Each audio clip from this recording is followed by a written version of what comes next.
Bismillahirrahmanirrahim. Assalamualaikum warahmatullahi wabarakatuh. Waalaikumsalam warahmatullahi wabarakatuh. Iya, memang ridha Allah itu tergantung ridha orang tua, itu jelas. Cuma maksudnya adalah bahwa seorang anak itu harus menghormati orang tuanya, itu awalnya. Oke, ya. Jadi awal dengan seperti itu dia menghormat pada orang tuanya, sehingga nanti si anak itu akan senantiasa selalu mendengar nasihat-nasihat orang tuanya tentang Allah, ya, baik itu dari Quran ataupun sunnah-sunnah Rasulullah. Jadi diharapkan agar si anak itu patuh kepada orang tuanya. Makanya kalau ibaratnya ridha Allah tergantung ridha orang tua, ridha Allah itu tergantung ridha orang tua, itu sebenarnya juga agar seorang anak tersebut itu benar-benar ada hormat kepada orang tua, sehingga tidak boleh ada tidak menghormati orang tua atau berani melawan orang tua atau begitulah sebenarnya. Jadi cuma kalau ridha Allah tergantung ridha orang tua ini juga tidak setiap orang tua itu memunculkan kalimat tertentu terus Allah itu ridho, ya nggak seperti itu. Jadi tetap akan dipilah oleh Allah Ta'ala mana yang memang akan dikabulkan, mana yang tidak dikabulkan. Nah, atau belum dikabulkan, ya. Jadi kata-kata atau kalimat dari orang tua itu hampir disamakan dengan bahwa setiap kata yang keluar dari lisan seorang Islam itu adalah doa. Jadi harus dipahami, seorang Islam itu tidak boleh berkata yang ngawur, tidak boleh berkata yang ngawur apapun bentuknya. Nah, di titik itu juga sama dibawa oleh orang tua. Jadi orang tua juga belajar untuk tidak bicara yang ngawur juga, karena itu menjadi doa. Makanya kalau orang tua tidak boleh mendoakan anaknya dasar anak kurang ajar, ketabrak mobil, itu tidak boleh juga. Karena bisa aja orang tua itu momennya berdoa, ya Allah jadikan anakku kaya, belum tentu itu dikabulkan, tapi dasar anak kurang ajar ketabrak mobil, malah ketabrak beneran yang seperti itu. Iya. Jadi cuma yang harus dijaga itu yang seperti itu, yang buruk itu dijaga, nggak boleh keluar. Ataupun kalau memang tahu si orang tua anaknya itu ndablek atau anaknya itu emosional, ya orang tua itu harus mengacu pada dirinya sendiri. Introspeksi lagi. Harus seperti itu. Muhasabah itu seperti itu. Bukan muhasabah itu untuk diri sendiri aja. Diperlihatkan anak kita itu, loh kok kayak perbuatan saya, kok kayak sifat-sifat saya yang tidak baik. Nah, itu muhasabah. Dilihat dari anak, bercermin dari anak. Seperti itu. Nah, hal tersebut itu menjadikan mawas diri sebagai seorang Islam itu. Sehingga tidak semua kalimat atau doa orang tua itu dikabulkan Allah, tidak semuanya. Ada yang dikabulkan, ya. Ada yang tidak, ya. Tetapi yang harus mawas diri si anak atau si orang tua itu sendiri, tidak boleh berkata yang buruk. Itu nomor satu. Kalaupun umpamanya anak itu melakukan sesuatu yang buruk, muhasabah, evaluasi bahwa oh ini sifat saya, ini, kemudian mohon ampunlah kepada Allah. Kalaupun umpamanya anak itu sifatnya biasa-biasa jadi lucu, ya doakan agar anak itu senantiasa ada di jalan Allah. Jadi tidak ada hal-hal yang berbau negatif tentang anaknya. Jadi kalimatnya seperti itu. Karena orang tua atau si anak, walaupun orang tua itu dianggap dekat kepada Allah Ta'ala, dianggap dekat dari sisi ridhonya, ya ridho Allah itu kan tergantung ridho orang tua. Jadi itu dianggap dekat. Itu juga tetap dia harus punya iman dan amal soleh yang juga bagus di hadapan Allah. Karena kalau itu dianggap doa, berarti dia masuk ke dalam salah satu firman Allah Ta'ala, wa yastajibul ladina amanu wa amilus sholihat, dan Allah akan mengabulkan doa orang yang beriman serta selalu mengerjakan amal soleh. Iman ini bukan iman asal iman kepada Allah. Iman itu betul-betul dijaga oleh seseorang tersebut, kuat, sehingga kalimat la ilaha illallah itu lekat betul, baik ke dalam hati, baik ke dalam pikiran, otak, maupun kehidupan sehari-hari. Tidak ada Tuhan selain Allah. Jadi semua makhluk dianggap makhluk, termasuk tadi pada saat teman kamu tuh itu bilang bahwa semua keberhasilan itu semata-mata dari doa ibunya. Ini tidak boleh. Itu berarti gimana itu menyalahi aturan ketuhanan itu ya? Berarti dia menganggap ibunya itu Tuhan. Ya, karena keberhasilannya itu dianggap itu dari ibunya. Kalaupun umpamanya doa, ya tidak dianggap Tuhan, tetapi dianggap itu semuanya dari ibu. Doa ibunya. Nah, itu tidak boleh, karena kita harus memahami ma sabaka min hasanatin fa minallah. Apa saja nikmat yang kita terima itu dari Allah. Jadi itu harus paham bahwa kalaupun temanmu itu tadi itu cerita bahwa keberhasilan ini dari doa ibunya, belum tentu. Bisa aja itu ujian dari Allah Ta'ala untuk dia. Apakah dia menuhankan Allah ataukah dia menuhankan doa ibunya? Seperti itu. Ini memang sangat tipis. Orang banyak tidak paham. Dan itu tidak boleh. Tidak boleh itu maksudnya begini. Kamu kok berhasil dari mana? Semuanya ini keberhasilan hanya dari Allah Ta'ala. Kalau maunya semua keberhasilan ini dari doa ibu saya, tidak boleh seperti itu. Jadi tidak boleh, karena tidak tahu doa mana yang dikabulkan oleh Allah Ta'ala. Memang temanmu tahu? Kan tidak tahu. Makanya dalam Quran dijelaskan, apa saja nikmat yang kau terima itu dari sisi Allah. Seperti itu.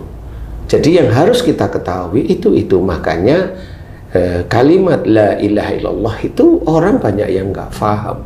Tidak ada Tuhan selain Allah, bahwa yang memberikan nikmat, yang memberikan rizki, yang memberikan kendaraan, yang memberikan istri, yang memberikan anak itu sebenarnya Allah.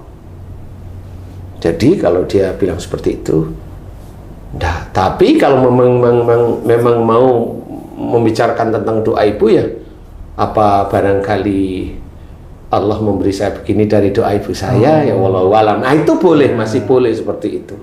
Sama seperti umpamanya kita itu mendoakan agar meninggalnya itu husnul khatimah umpamanya. Itu kan doa agar meninggalnya dalam kondisi yang baik. Itu kan doa sebelum meninggal sebenarnya. Kalau sudah meninggal ya nggak tahu sudah nggak ngerti. Baik ini menurut siapa? Baik dari kacamata manusia belum tentu di hadapan Allah itu baik juga di hadapan Allah, seperti itu. Jadi banyak dari teman-teman itu yang memang nggak paham. Tapi kalau memang apa dari doa ibu saya, ya Allahu a'lam. Nah, itu masih boleh itu. Iya. Atau doa dari kawan-kawan saya, itu masih boleh. Atau doa dari, mamanya tambahin satu lagi, atau doa dari selingkuhan saya, mamanya, ini boleh juga. Kalau selingkuhan doanya kebalikan, nggak ketahuan. Kan sama sebenarnya. Kalau dia punya selingkuhan, mamanya, kan tetap selingkuhannya itu butuh ATM-nya sebenarnya. Ya, saya selalu Pak, lancar terus. Semoga pekerjaannya lancar terus ya, loh kan benar itu. Mana dia tahu, kan nggak tahu. Benar ya. Benar nggak sih? Benar. Karena ATM-nya atau kartu kreditnya kan dibawa sama dia.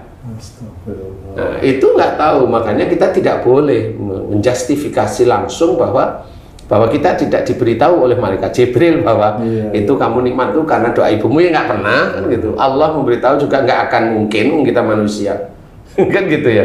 Jadi tidak boleh hal seperti itu. Jadi semua semata-mata Allah apapun. Cuma kalau umpamanya melalui atau wasilah ibu saya masih boleh barangkali, tapi masih barangkali. Tapi sering saya dengar yang seperti itu, Pak Ustadz. Saya di TV juga sering ada seorang artis itu yang artis diwawancara, bagaimana bisa berhasil seperti ini? Oh, ini karena doa ibu saya. Saya setiap pulang cuci kaki ibu saya minum. Sama ini ceritanya, Pak Ustadz. Lah, sekarang artis itu udah nggak berhasil lagi kayak itu. Oh, Itu gimana? gitu. Doa ibunya masih ada? Masih. Pertanyaannya bagus ini. Iya. Ya makanya kan di situ. Jadi seseorang itu selalu mencoba memamerkan kepada orang lain itu bahwa saya itu bakti loh sama ibu saya, kan seperti itu. Sebenarnya itu lucu menurut saya.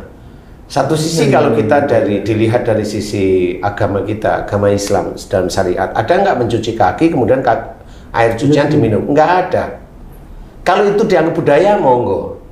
Oh, tanda bakti. Iya, itu dianggap budaya loh ya, budaya loh ya. Tanda baktinya. Nah, kalau budaya mah monggo silahkan. Kan gitu. Kalau orang di sini nggak tahu di mana ya, itu kan momennya habis di penjara, kemudian keluar dari penjara, semua celana dalam, pakaiannya dibuang di laut. Ada syariat Islam, ada nggak itu membuang sial? Nggak ada. Lah kenapa dia ditahan? Kejawab, karena dia narkoba. Loh itu kan bukan sial namanya. Udah Ya kan salah sama. itu. Sama momennya kita lapar makan, habis makan kenyang. Apes nih habis makan kita kenyang mana? Benar. Ya. Jadi tidak boleh seperti itu. Salah itu hidup, kaprah, ya hidup itu belum selesai bagi dia. Jadi kalau umpamanya artis itu bilang dia berhasil karena dia pulang sungkem pada ibunya, kemudian mencuci kaki ibunya, kemudian airnya diminum, ya itu dianggap budaya, mau aja nggak ada masalah sebenarnya. Tapi kalau dalam Islam nggak ada, kan udah jelas gitu ya, antara budaya dengan syariat Islam itu jelas. Jadi kemudian kalau artis itu jadi ngomong gitu. Nah sekarang kalau namanya artis itu tidak dipakai, nggak dapat, nggak berhasil, uangnya mulai terkuras, momennya kawin aja gagal kan gitu, kawin aja gagal terus momennya. Nah persoalannya di mana? Apakah dia bilang kegagalan saya itu sebenarnya karena saya sering mencuci kaki ibu saya dan akhirnya saya minum, bilang gitu bisa nggak dia? Nah itu ya, itu bisa nggak itu dia ngomong seperti itu? Kan nggak bisa. Bisa ya. Kenapa? Karena hidupnya dia itu bukan karena terus dia berhasil mati, bukan itu. Kan dia berhasil, kemudian Allah masih memberikan umur agar dia itu dari yang berhasil kemudian turun atas izin Allah. Nah di turunnya ini kan dia nggak pernah diceritain dari mana. Coba dari mana dia? Saya turun itu gara-gara saya nikahin dia, nggak bisa juga, nggak boleh seperti itu kan gitu ya.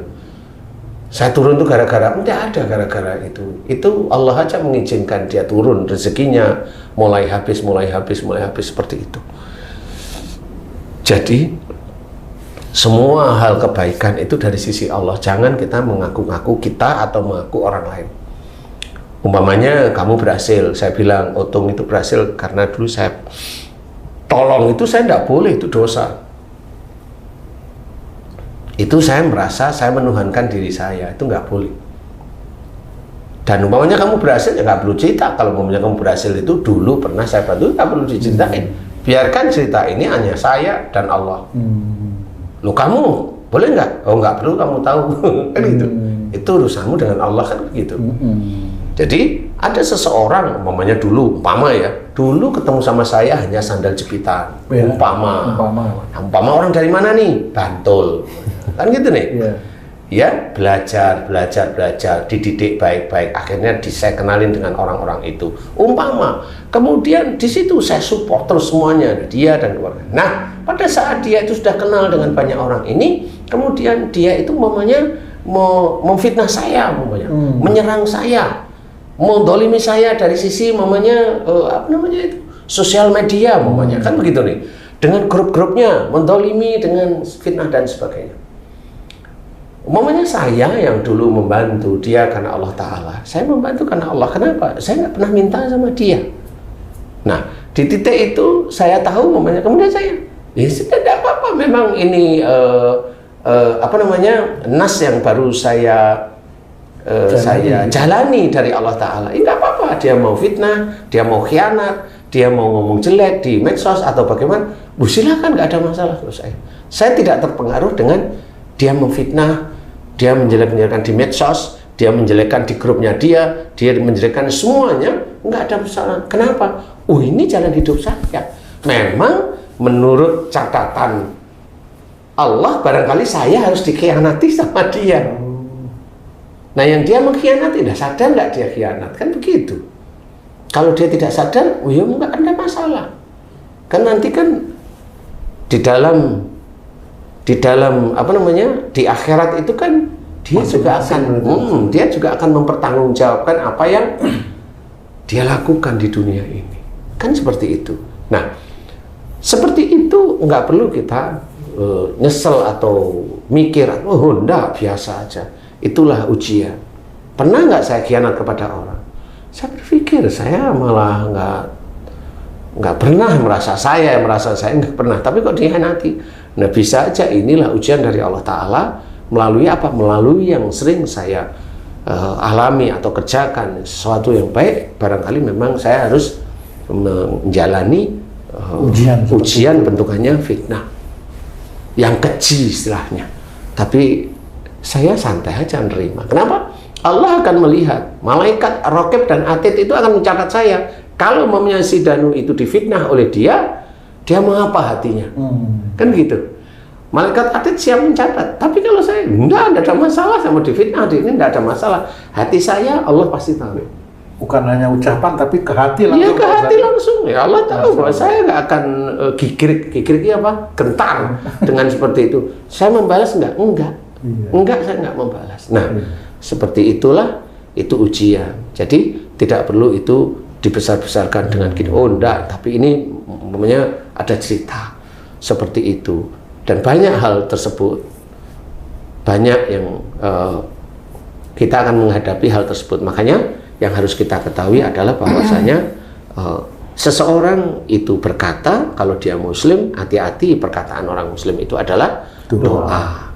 Itu hati-hati, sehingga nggak boleh kita berkata tidak baik. Mamanya kayak tadi saya difitnah, kemudian saya berkata baik. Oh tidak, saya nggak perlu ngomong tidak baik. Saya malah mendoakan agar dia diselamatkan oleh Allah Ta'ala, dia dan keluarganya. Kan seperti itu. Kenapa seperti itu? Itu yang disukai oleh Allah Ta'ala. Nah, saya hanya mencari agar saya juga dimuliakan oleh Allah Ta'ala. Nah, disinilah doa seorang ibu itu akan bagaimana jika itu disampaikan kepada anak. Makanya doa yang baik-baik aja. Oh dasar kamu anak soleh, jangan lakukan itu lagi ya, masih boleh, itu doa. Kan seperti itu ya. Jangan juga orang tua memaki pada anaknya berani sama ibunya umpamanya ya, kemudian ibunya marah sama anaknya. Nah ini saling maki. Nah dua-duanya ini nanti akan bertanggung jawab di akhirat. Yang satu anaknya ditanyain, kenapa kamu dengan ibumu kok berani? Dia jawab, karena ibu saya begini. Si ibunya tanyain, kenapa kamu itu anakmu sendiri kok kamu maki juga? Kan gitu. Ya saya dijawab sama ibunya, karena anak saya berani sama saya. Padahal di situ kalau ada saya, lah kan itu genetik kamu, kenapa kamu harus seperti itu? Kan gitu. Mau ya sama-sama muhasabah, benar diri kan gitu. Kalau ada saya, nggak perlu yang lain-lain. Nah itu kan genetik kamu, kenapa harus marah? Kan gitu. Nah inilah yang harus kehati-hatian, bahwa doa ibu enggak seperti yang diceritain oleh teman kamu, enggak seperti itu. Tapi kalau mau memasukkan faktor ibu boleh, ataukah saya berhasil, ataukah ini dari doa ibu saya barangkali ya, wallahu a'lam. Itu masih boleh. Iya. Itu husnudzon sebenarnya. Tapi tidak langsung menjadi keyakinan. Gitu. Iya, keyakinan. Ya. Di masyarakat Ustaz ada juga yang beranggapan doa ibu itu manjur istilahnya, mustajab. Nah, gimana kalau si ibu ini mempunyai beberapa anak, yang satu dekat, yang satu agak jauh, hati maksudnya.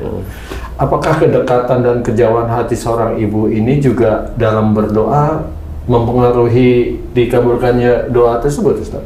Enggak mesti. Seorang ibu tetap manusia. Dia masih punya nafsu. Dia mau dekat dengan si A, anak si A, atau dia jauh dengan si B, itu kan nafsunya dia. Kalau dia seorang yang belajar taat pada Allah Ta'ala, kan semuanya dekat harusnya. Betul.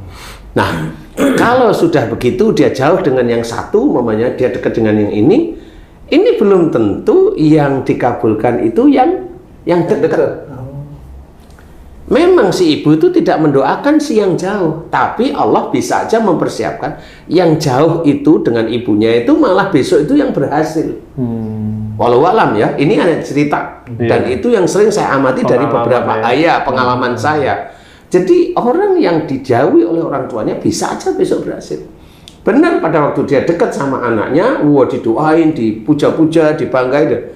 Suatu ketika dia mulai tua, anaknya jauh dengan ibunya. Justru Allah menguji dengan apa yang dia cintai ya? Iya. Makanya tidak boleh. Makanya ibu tetap manusia. Tidak terus karena ridha Allah itu tergantung ridha orang tua, terus orang tua atau ibu itu kayak malaikat. Itu nggak bisa seperti itu. Jadi bisa aja yang jauh itu nanti akan menjadi bempernya orang tua. Pada saat umpamanya anaknya yang disenengin jauh, ini terjadi hampir banyak kasus. Saya sering nangani kasus seperti itu. Dia jauh dengan orang tua, nggak peduli dengan orang tua. Disekolahkan di luar negeri, disekolahkan yang pandai, yang biasa-biasa mah dijauhin karena nggak punya kebanggaan menurut orang tuanya. Nah, suatu ketika memang akhirnya dia jauh. Ibunya kan jengkel, marah. Akhirnya yang terima itu yang dia dulu dijauhkan. Dia nerima dengan ketulusan karena memang tidak ada persoalan. Nah, dengan kondisi seperti itu sebenarnya Allah itu mau memberikan gambar ini loh, yang dulu kamu tidak suka, sekarang kamu tuh diterima oleh anakmu dengan ikhlas. Itu yang dulu anakmu yang kamu suka, yang kamu banggain, itu kamu akhirnya tidak direken, tidak dihargai, tidak ada hormat.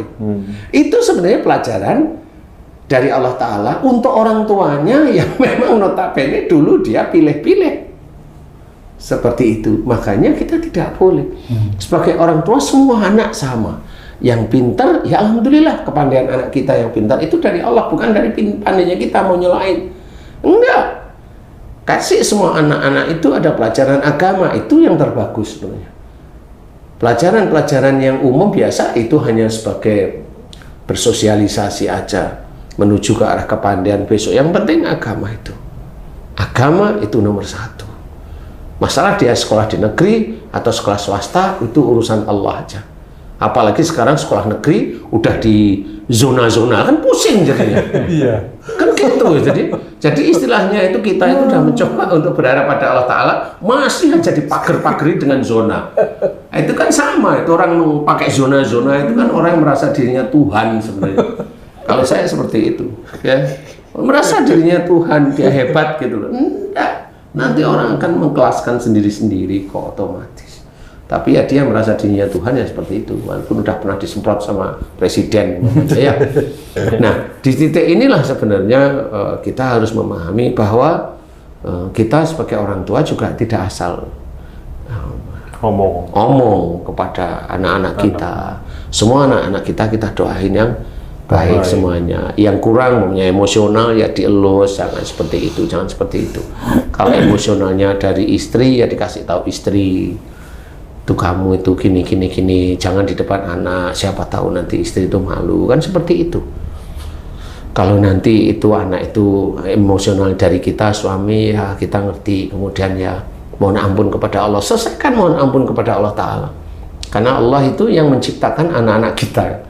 Jadi kita mohon ampun kalau kita sudah muhasabah bahwa itu dari kesalahan dan dosa-dosa kita. Ya insya Allah siapa tahu nanti akhirnya anak-anak itu semuanya dijadikan anak-anak yang stabil dari sisi agamanya, hormat kepada orang tuanya, menghormati beneran. Sehingga di titik itulah kelihatan keluarga tersebut keluarga yang sakinah, mawaddah, warahmah. Itu sebenarnya. Jadi doa ibu itu juga harus hati-hati. Ridha Allah tergantung ridha orang tua, betul. Tetapi kita sebagai orang tua harus hati-hati.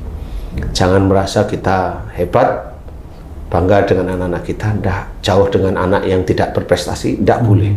Semua anak ini ujian dari Allah Ta'ala untuk kita karena kita menginginkan. Betul nggak sih? Betul. Anak itu kita menginginkan anak nggak sih? Iya, betul. Iya. Coba kalau kamu tuh anakmu nakal itu kamu apain? Kamu marah atau kamu elus-elus kepalanya? Mbok ya jangan ngeluyur malam-malam tona, nak gitu ya. Dulu bentak. Kamu itu. Akhirnya kan nggak ngerti apa yang harus dilakukan. tapi dulu ada alasan Pak Ustadz, kamu itu bikin mamamu marah. Tapi udah dibentak dulu karena mamanya marahin ke saya. Wah, ini langsung saya. Itu namanya dendam itu. Jadi intinya adalah sebagai orang tua kita harus mawas diri, tidak boleh sembarangan kita berujar atau berkata-kata. Harus diperhitungkan perkataan kita agar kita tidak salah di hadapan Allah dan tidak menjadikan ujian yang berupa anak-anak kita itu malah menjadikan sedihnya kita. Kita harus waspada, dan bagi anak-anak hormatilah orang tua karena memang ridha Allah itu tergantung orang tua. Hormati orang tua, hormati orang tua, karena salah satu hal yang nanti rizki baik itu akan diberikan oleh Allah Ta'ala kepada anaknya, anak-anak itu adalah hormat dan berbakti pada orang tua. Tapi bukan nyuci kaki kemudian diminum, bukan itu ya. Berbakti itu kan berbuat baik kepada orang tua. Salah dikit minta maaf, kan gitu. Punya uang jajain orang tuanya martabak, bakso, es teler, apa itu ya, seperti itulah, pecel lele umpamanya, atau bebek goreng umpamanya, kan gitu. Kalau anak-anak sudah punya uang gitu ya. Ini yang sayang sama orang giginya tua. udah nggak ada, makan bebek susah ya. Memang anaknya pinter, dia beli cuma sama ayah sama ibunya, kamu nggak makan? Enggak. Nah, orang tuanya juga nggak bisa, kita kasih ke anaknya Karena ya sudah, anaknya di belakang ketawa. itu namanya anaknya pinter banget itu namanya. Pinter ini. Pinter ya. Jadi intinya seperti itu, harus berhati-hati. Mudah-mudahan istilahnya kita bisa mawas diri semua, sebagai orang tua bisa mawas diri, hati-hati, sebagai anak juga harus berbakti pada orang tua. Wallahu a'lam. Alhamdulillah. Terima kasih banyak Pak Ustadz penjelasannya. Para pemirsa dan sahabat beriman dimanapun berada, demikianlah kajian kami kali ini, apa yang telah disampaikan oleh guru kita Pak Ustadz Danu. Mudah-mudahan bisa kita pahami dan kita aplikasikan dalam kehidupan kita sehari-hari untuk meningkatkan keimanan dan ketakwaan kita kepada Allah Subhanahu wa Ta'ala. Saya Tung pamit diri, sampai jumpa di video kami yang lain. Wassalamualaikum warahmatullahi wabarakatuh. Waalaikumsalam warahmatullahi wabarakatuh. Alhamdulillah.